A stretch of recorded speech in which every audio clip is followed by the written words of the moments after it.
Tout commence en Éthiopie, probablement vers le 9e siècle. C'est là que pousse naturellement le caféier. Et c'est là que naît l'une des traditions les plus fortes liées au café, la cérémonie du café éthiopienne. En Éthiopie, le café n'est pas préparé à la hâte. La cérémonie est un véritable rituel social, souvent réalisé par une femme au cœur de la maison. Les grains de café vert sont d'abord lavés, puis torréfiés sur place au-dessus d'un feu.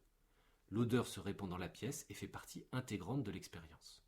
Les grains sont ensuite écrasés à la main, puis infusés dans une cafetière traditionnelle appelée djebena.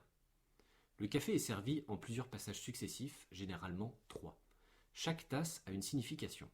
La première est la plus forte, la seconde plus douce, la troisième symbolise la bénédiction et le lien social.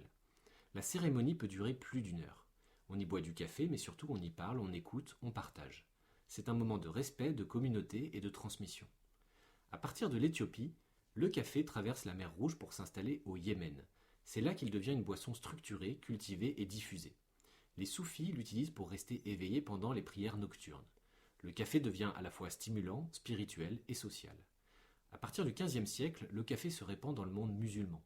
Les premières maisons de café apparaissent à la Mecque, au Caire, à Istanbul.